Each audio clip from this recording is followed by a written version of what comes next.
Très heureux de vous retrouver, mesdames, messieurs, fidèles amis de l'autre journal. Bienvenue dans cette émission, l'autre journal numéro 104 cette semaine, une nouvelle semaine avec un nouveau rendez-vous que nous avons avec vous, avec nos invités sur ce plateau. Nous allons parler au cours de cette émission de la réouverture des frontières du Ghana. Après 2 ans de fermeture, le Bénin, il n'a jamais fermé ses frontières malgré la pandémie Covid-19. Au Togo, les frontières restent fermées. On a l'impression que le Togo, c'est au Togo que la pandémie a été inventée. Nous allons parler de tous ces sujets dans cette émission. Également, nous évoquerons la CENI où on a connu la composition la semaine dernière avec l'élection à l'Assemblée nationale des membres de cette institution, parce que nous savons tous que les régionales approchent à grands pas. On les annonce pour cette fin d'année. Voilà. Nous évoquerons également la problématique de l'eau dans nos pays avec le sommet de Dakar sur l'eau. Est-ce que ce sommet, ce forum, ces discussions, cette déclaration peuvent-ils changer quelque chose avec le problème de l'eau que nous connaissons dans nos pays? Nous évoquerons tous ces sujets dans cette émission avec nos invités. Rodrigue Ayego, il est le rédacteur en chef du journal La Gazette du Togo. Bonjour. Bonjour Isidore et bonjour à tous ceux qui nous suivent. Là, comment on se retrouve? Ah oui, bien sûr, on est là et ça continue. C'est un périple du moment où ce qu'on cherche, on ne le trouve pas. Je crois qu'on va rester au front. Même si on trouve, on doit rester aux aguets pour surveiller. Donc, c'est un travail perpétuel. Exactement. En tout cas, merci d'avoir répondu à notre invitation. Et mon second invité, c'est Jérôme Sossou. Il est le patron du journal Triangle des enjeux. Jérôme, bonjour. Oui, bonjour. Bonjour Rodrigue. Bonjour à tous ceux qui nous suivent actuellement. Voilà. Merci, monsieur. Sans protocole, nous allons commencer notre discussion avec la réouverture des frontières du Ghana. Le Ghana a décidé de rouvrir ses frontières après 2 ans de fermeture. Parce que le Ghana, il sonne le glas à la pandémie Covid-19. Oui, bien sûr. Si le Ghana a décidé de rouvrir ses frontières, c'est parce que les Ghanéens en ont décidé. Et on sait que tout ce que la fermeture de ces frontières ont causé à tous les pays, on disait tout à l'heure que le Bénin n'en a pas fermé. J'ai suivi la dernière fois le Nigeria qui a opté pour la réouverture.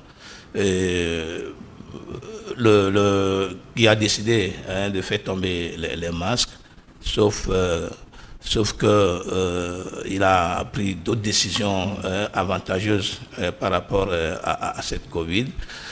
Dans les autres pays qui nous entourent, déjà, on commence par prendre la mesure de la chose en se disant que la fermeture des frontières a véritablement causé du tort à leur peuple. Vous voyez que les choses deviennent de plus en plus difficiles, surtout avec le commerce qui n'est plus fait de l'intérieur à l'extérieur. Le commerce se fait maintenant à vase clos. Ceux qui viennent acheter au Togo ne viennent plus. Ceux qui achètent du Togo pour aller vendre à l'extérieur ne le font plus. Et donc ça fait que la vie est devenue beaucoup plus chère. C'est vrai qu'il y a la spéculation sur les prix des denrées de première nécessité, mais c'est de bonne guerre pour les Ghanéens. Je crois que le président ghanéen a compris la nécessité de la réouverture de cette frontière et il faut le faire. Et malheureusement, au Togo, comme toi-même tu l'avais dit, tout se fait comme si la pandémie est un trophée de guerre, qu'on nous brandit, et puis on ne veut rien du tout améliorer. Et dans cette pandémie, vous allez voir que il y a 2 semaines, le Bénin, le président Patrice Talon a cherché quand même à assouplir la souffrance des Béninois avec, comment appelle-t-on, 89 ou 89 milliards pour soutenir le peuple béninois. J'ai également suivi au Ghana où on a réduit le train de vie des ministres pour quand même accompagner le peuple ghanéen. Mais malheureusement au Togo, c'est le moment où le chef de l'État, M. Faure Gnassingbé, et son premier ministre Victoire Tomiga ont trouvé d'augmenter des taxes. Vous allez voir, on parle de taxes sur le péage, on a créé d'ailleurs d'autres. Vous allez voir, on a créé la taxe sur le moteur à véhicule. On a commencé par apercevoir aujourd'hui. Oui, tout à fait. Et puis, il y a d'autres taxes, qu'on a créées et qui ont en tout cas rendu plus difficile la vie des Togolais au moment où ailleurs des gens cherchent des accompagnements, cherchent des mesures pour assouplir ces difficultés-là. Malheureusement, c'est comme ceux qui nous gouvernent ne sentent pas le désir quand même d'aider le peuple. Au contraire, on est en train de le saigner, on est en train de quand même de le presser, ce qui fait que on ne comprend plus rien, dans le pays. Vous arrivez au marché, le bol du maïs est aujourd'hui à 1000 francs, à 1200 francs selon les zones. 5 morceaux de gombo coûtent 500 francs. Le bidon d'huile, en moins d'une semaine, va jusqu'à 31 000 francs, même si le week-end passé, on a essayé quand même de réduire le prix à 27 500 et quelque chose comme ça. Donc les choses sont trop difficiles. Le maïs, c'est notre aliment de base. On n'en culture même plus. C'est le soja qu'on fait remplacer maintenant par le maïs. Vous arrivez sur le marché, le gari que nous mangeons, ceux qui n'arrivent pas quand même à trouver le maïs pour faire la pâte, et faire la pâte avec, comment peut-on, une poignée de gari, on peut quand même se soulager en attendant de voir si la nuit on va trouver une boule de combe pour quand même compléter et penser au lendemain. Ben, vous arrivez au marché, c'est trop compliqué. C'est comme il y a un réseau mafieux bien nulé qui dit la loi aux autres. C'est-à-dire ce sont ceux-là qui ont emmagasiné les produits et qui attendent au moment difficile pour faire la spéculation sur le prix. Et dans tout. Oui, Jérôme, je préférerais qu'on revienne sur cet aspect-là de la chose. Mais permets-moi de reposer la question à Rodrigue. Jérôme vient d'évoquer un sujet sur lequel je veux qu'on rebondisse, parce que c'est le ministère du Commerce qui avait donné un numéro vert, je crois, oui, pour appeler en cas de spéculation dans les marchés. Mais aujourd'hui, on voit que le sujet, le phénomène persiste. Il y a l'augmentation exagérée des prix des matières de nécessité. Est-ce qu'on signale cela au ministère du Commerce on dirait que vous avez cru à cette histoire de numéro vert sorti par le ministre du Commerce. Ça, c'est du bluff. C'est une pagaille. Avec ça, moi, j'ai compris qu'on a un problème profond au niveau de l'élite. Je dis qu'on est sclérosé. Je dis qu'on n'a plus de la matière, on n'a plus rien à proposer. On a atteint le degré de l'incapacité. C'est-à-dire, à ce stade-là, on n'a plus rien à proposer. Écoutez, dites-moi s'il y a, par exemple, un seul tableau qui comporte les prix des denrées alimentaires pour qu'on ait une idée d'un quota, que lorsque ce quota sera dépassé, on ira composer ce numéro vert pour signaler au ministre que tel... Mais écoutez, vous savez dans quelles conditions les gens vont au marché, font les achats pour venir les verser sur le marché? C'est assez compliqué. On parle de la fermeture des frontières. Alors, figurez-vous qu'une bonne dame qui prend tous les risques possibles pour transporter son produit jusqu'à la frontière va trouver des jeunes qui vont prendre leurs sous, des jeunes passeurs qui vont prendre leurs sous, passer dans les goglots, réussir à passer les frontières pour arriver avec ses denrées au pays. Mais attends, elle va... et puis, il faut signaler de passage que... il faut aussi dire, quand je dis, il faut aussi bien entretenir le chemin avant que les produits là n'arrivent. Et donc, tous ces fonds-là se rajoutent. Et une fois arrivé à Lomé, la dame prenait peut-être du Zémidian à 100 francs avec son produit pour aller au marché, par exemple, d'Adido Gomé. Mais aujourd'hui, avec le prix de péage à 50 francs pour les conducteurs de taxi moto, le prix du litre de carburant qui a aussi grimpé, mais attends, elle se retrouve avec des faux frais qui n'existaient pas. Et donc, du coup, elle va vendre selon son prix de revient, à moins qu'on n'a pas fait les cours élémentaires. Moi, j'en ai fait quand même si je n'ai pas eu la chance d'aller à un niveau supérieur où je dois être ministrable, par exemple. Sinon, pour les groupes cours primaires, on a tous appris. Prix de revient égale prix d'achat plus frais. C'est comme ça que la vieille qui vend au marché raisonne. Alors, on sort un numéro vert, on vous dit, si les gens extrapolent, il faut les signaler. Mais la bonne femme vend sa boîte de tomates selon les dépenses inhérentes, les dépenses qui ont été effectuées avant de convoyer ces produits-là sur le marché. Prenez le bol du maïs. En réalité, aujourd'hui, dites-moi le prix réel du bol du maïs selon le gouvernement. Pour que j'aille, par exemple, encore qu'on n'en trouve pas. Et lorsque je vais en trouver à 1000 francs, 1200, au lieu d'aller rapidement voir le meunier pour revenir avec la farine, faire la pâte, je vais aller composer un numéro vert pour signaler ça. Bon, si je signale et demain la dame là ne revient plus avec le maïs, je vais aller parler à... On va signaler ça même à qui? Non, c'est une belle blague. Moi, je l'ai dit, c'est une belle blague sans langue de bois. Le problème là ne peut être réglé, ne peut jamais être réglé par un numéro vert. Avec les numéros verts là, par exemple, on a un prix standard, par exemple, du ciment. Lorsque quelqu'un va s'amuser à vendre le ciment, par exemple, à 8 000, 9 000, oui, on peut, dans ce cas-là, si les conditions sont réunies, aller composer le numéro vert pour dire que telle personne exagère. Mais tout le circuit que je viens de tracer là, vous voyez qui, par exemple, allait respecter. Même l'histoire de caution, et d'avance sur le loyer qu'on a augmenté. Vous avez écouté les propriétaires des maisons. Ils disent dans ce cas, le gouvernement n'a qu'à aller construire des maisons pour que les gens aillent louer. Parce qu'eux, ils achètent cher les produits, les matériaux de construction. Le fer à béton, le camion de sable de 7 mètres, puis vous savez à combien on vend ça aujourd'hui? Vous savez combien on achetait ça hier? Mais allez demander le gravier 7 mètres cubes, ça fait combien aujourd'hui? Allez voir 14 mètres cubes, ça fait combien aujourd'hui? Et donc, quand vous prenez tout ça là, et que les gens refusent, par exemple, de se mettre à table pour poser les vrais problèmes, et la bonne solution qu'on a trouvée, c'est un numéro vert. Je ne sais pas combien de Togolais ont déjà composé ce numéro vert. Je ne sais pas combien de Togolais, en tout cas, pour moi, ce numéro vert là, ce n'est pas la solution appropriée. On vous dit les gens meurent de faim, vous dites numéro vert. Hein? Non, c'est pas possible. Le premier réflexe pour quelqu'un qui meurt de faim, c'est d'aller composer un numéro vert. Si vous avez des produits, puisqu'entre-temps on nous a dit qu'on a eu des excédents de produits céréaliers, qu'on a convoyé vers d'autres pays pour faire cadeau aux gens. Mais aujourd'hui, nous en avons besoin. S'il y en a, déverser ça sur le marché pour soulager les populations. Et ça, je crois que j'avais écrit sur ça sur ma page Facebook. Mais dans une situation de crise, il faut des mesures qui soulagent les populations. C'est très important.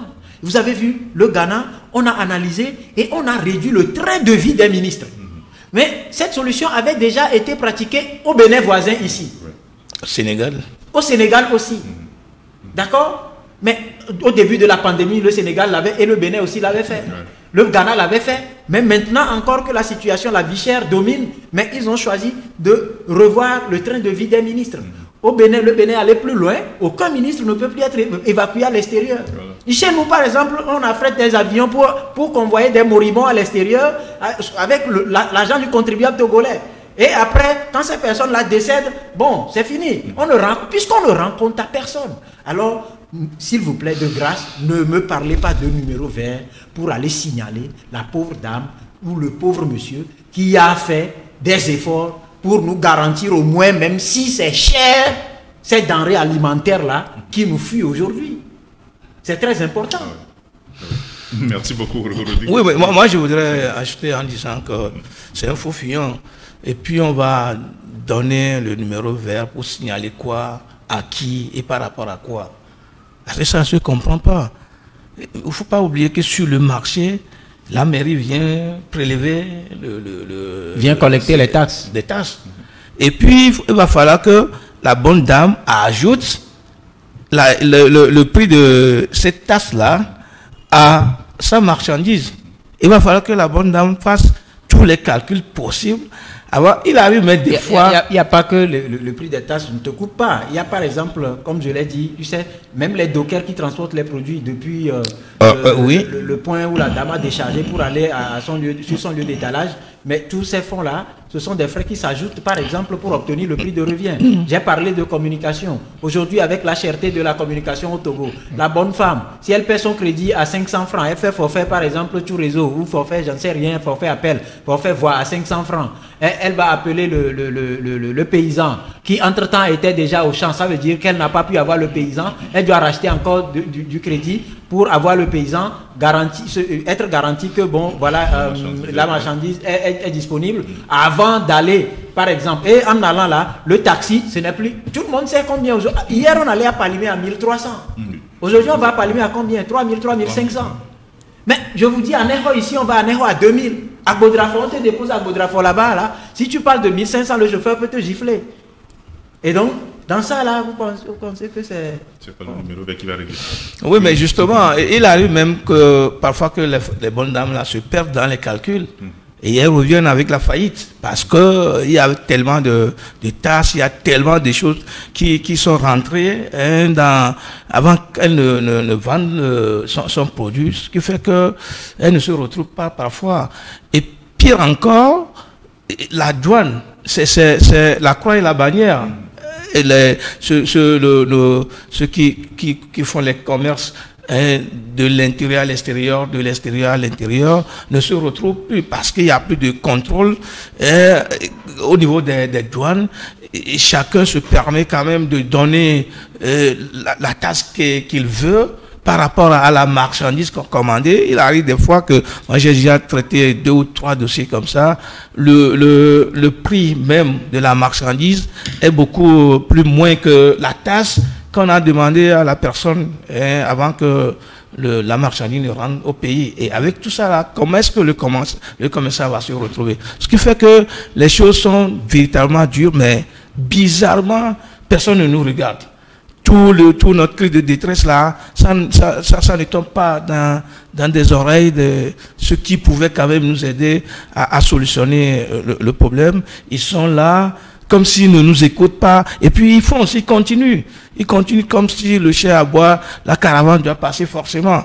Et puis, mais c'est pas sérieux. Moi, je le dis, je l'ai déjà écrit dans mon journal la semaine passée, que moi je crée à une grande sociale, parce que on a souvent l'habitude de dire le ventre affamé n'a point d'oreille. Et lorsque ça va déborder, je ne sais pas comment, je ne connais pas les conséquences. Tu crois que ça n'a pas encore débordé? Oui, mais je sais que ça a débordé. Quelqu'un prenne sa voiture, par exemple, pour aller à Palimé, que les gens tirent sur lui, ramassent ses téléphones, prennent la voiture et disparaissent dans la nature, se fondent dans la nature. Oui, tu penses que ça n'a pas encore débordé? Justement, avec tous les braquages. En sécurité. Avec tous les braquages. Et il n'y a pas de travail, donc ils sautent sur nos biens que nous avons consacrés des années, le peu qu'on a là. Moi, je te dis, en 2 semaines, j'ai été visité 3 fois. J'ai été visité 3 fois, je l'ai dit ici la semaine dernière. Quand j'ai pris contact avec les autorités en charge de la sécurité, ils m'ont dit que notre zone n'est pas couverte par leur mécanisme de sécurité. Donc comme moi, je suis au Ghana. Il faut mieux faire de placer votre zone à l'Ukraine ou en Russie pour être libre. Non, sérieux. C'est mieux comme ça. Non, sérieux. Ça a déjà débordé, hein, Jérôme. Ça a déjà débordé. Non, c'est sérieux. C'est justement ça. C'est que quand les gens ne perçoivent pas que c'est sérieux et ils s'asseyent, par exemple, entre eux, ils rigolent, des gens qui sont capables, lorsque le bol de maïs, le prix caracole entre 1850 et puis 1200, les gens qui s'amusent à commander des bouteilles de champagne à 13 millions, par exemple, pour de simples réunions. Mais quand vous prenez tout ça, vous comprenez comment vous êtes dirigé. C'est-à-dire, nous sommes des orphelins. On n'a pas un père. On n'a personne à qui nous confier. Nous n'en avons pas. Non. Et c'est ce qui est dangereux. Il faut réfléchir à notre problème au Togo. Hein. Oui, en donnant par exemple, en faisant quoi? Non, il y a des solutions. Qu'est-ce que tu mets dans solution? Les novices ou bien les 5000 qui sont distribués par foyer dans les savanes, qui reviennent à 117,6 quelque chose francs par personne là, par mois. C'est de ça que tu parles? Non, laissons les belles blagues. Moi, je te parle de bonne gouvernance. J'ai comparé la dernière fois un président ou un gouvernant à un père de famille. Et quand on est père de famille, on s'assure que les enfants et la femme mangent d'abord, y compris même les chiens ou les animaux qu'on a à la maison, avant d'être le dernier à manger. Ça, c'est l'attitude d'un bon père de famille. C'est de cela qu'il s'agit.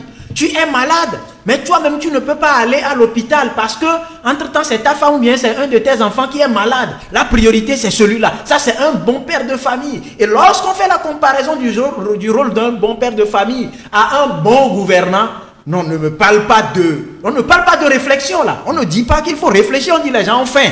Donner à manger aux gens avant d'aller réfléchir à comment faire pour garantir ce repas-là de façon pérenne pour que les gens ne meurent pas de faim. C'est de cela qu'il s'agit.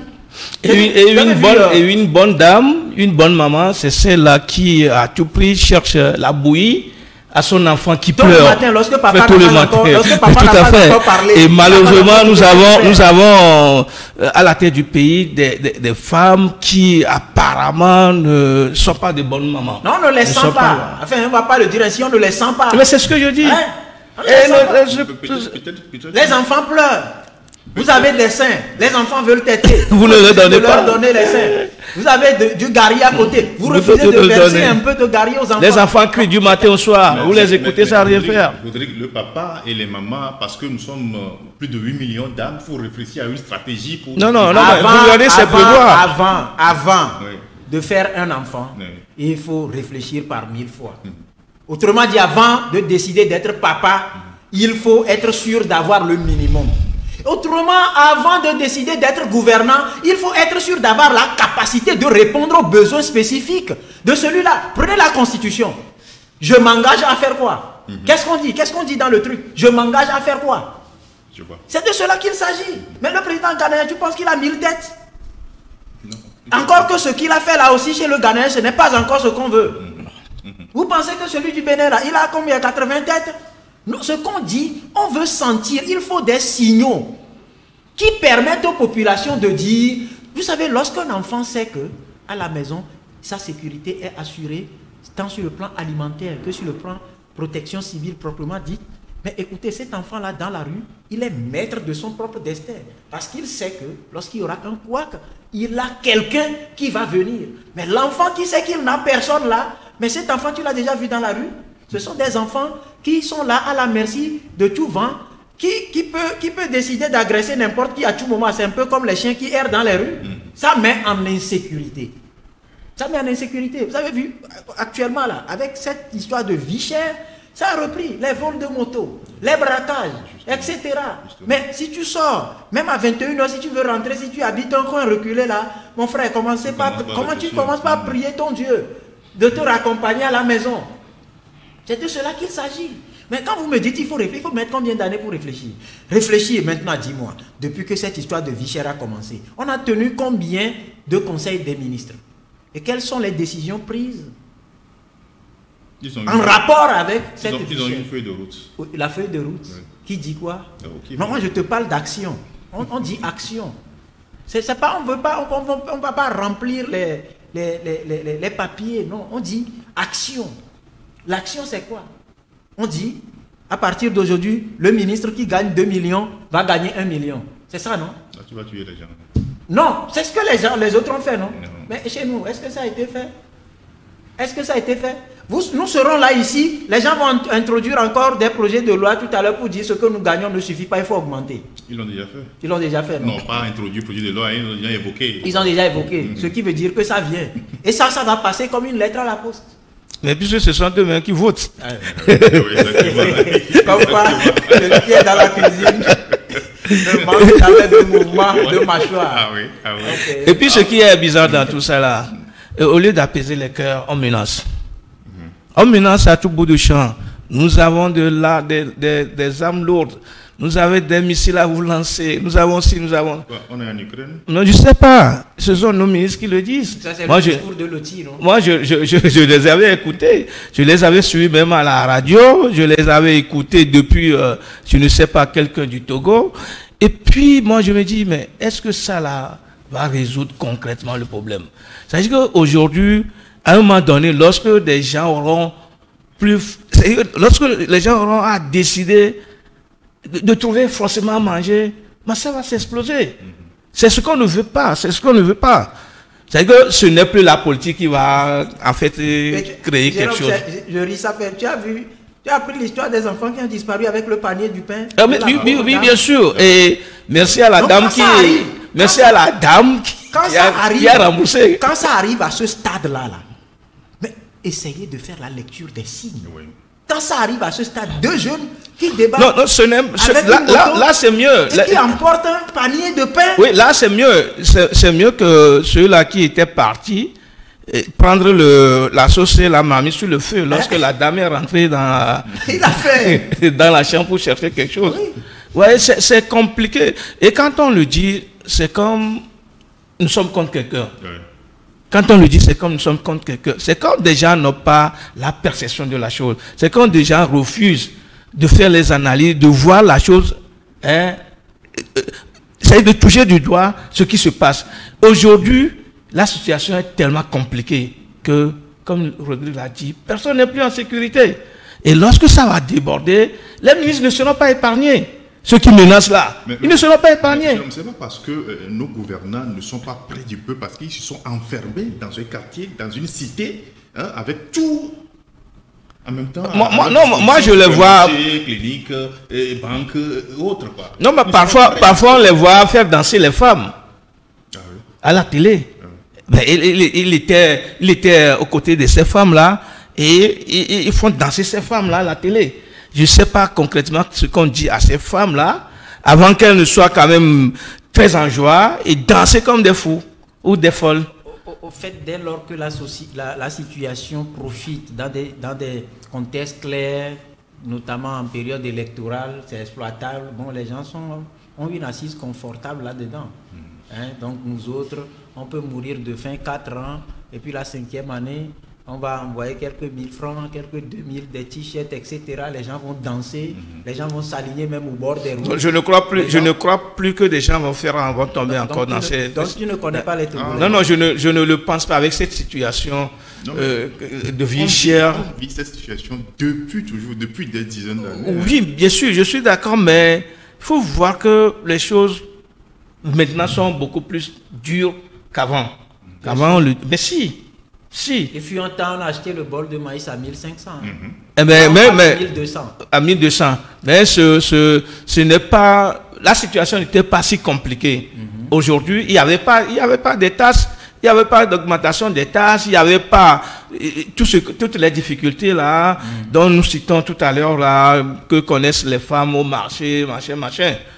Mais aujourd'hui, c'est beaucoup plus compliqué. Les choses ne sont plus comme avant. Je le dis, il faut passer dans les marchés, il faut passer dans les rues, il faut rester dans des groupes de discussion dans les quartiers. Vous allez comprendre la colère des gens. Et lorsqu'on le dit, c'est comme nos gouvernants minimisent tout ce que nous disons.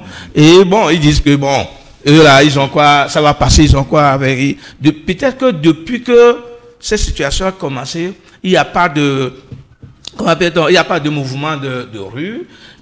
Pour qu'on puisse envoyer des gaz lacrymogènes, les disperser, il y a un calme apparent. C'est comme, on a comme l'impression que les Togolais subissent, ils encaissent, puis après ils vont dire Dieu est là, Dieu va le faire, puis ça va passer. Mais je crois qu'à des moments donnés, des gens ne sont pas cons. Les gens ne sont pas cons. Avec toutes ces difficultés-là, vous voyez combien de fois le Togolais souffre. Aujourd'hui, ceux qui, dans le temps, on nous disait que ceux qui n'ont pas du travail, quand ils arrivent au port, eh bien, facilement, ils trouveront à manger. Mais aujourd'hui, l'accès au port, ce n'est plus... je passais par le TP3, je crois, le vendredi. Il fallait voir tout ce qui se passe là-bas. Ce n'est plus comme avant. Mais les marchés, les frontières, les douanes, mais c'est devenu très difficile. C'est vrai, le chemin que tu as tracé, que tu as fait là, c'est bien. Des gens que moi j'appelle la minorité. D'ailleurs, c'est pas moi qui ai donné le nom. C'est pas moi qui ai donné le nom. La minorité continue de s'accaparer des biens communs personne ne dit rien. Et cette minorité est devenue beaucoup plus arrogante, elle nargue, elle fait du n'importe quoi, elle est devenue maître, elle impose. C'est sa façon de faire. C'est comme si c'est elle qui donne la vie, c'est elle qui décide de la mort. Et comme on croise les bras, on pense que c'est fini, on n'a plus rien à faire. Et moi, je ne le prédis pas. Moi, je suis en train de faire ma petite analyse par rapport à la situation. Ce sont eux qui gouvernent le pays. Ce sont eux qui savent là où ils veulent conduire le pays. Moi, je crains que demain, qu'il y ait grogne sociale. Et quand il va y avoir grogne sociale, mais ce n'est pas moi, ce n'est pas eux. C'est tout le monde. Parce que lorsque ça va déborder, quelqu'un l'a dit, un grand homme l'a toujours dit, hein, on sait comment ça commence, mais on ne sait jamais comment ça finit. Et donc, il faudrait qu'on réfléchisse, qu'on touche du doigt à la question, qu'on cherche quand même des moyens, des voies et moyens à tenter de les résoudre. Ce serait mieux. Merci beaucoup, merci messieurs. Cher gouverneur, on a faim. Nous allons observer une pause et puis nous revenons après.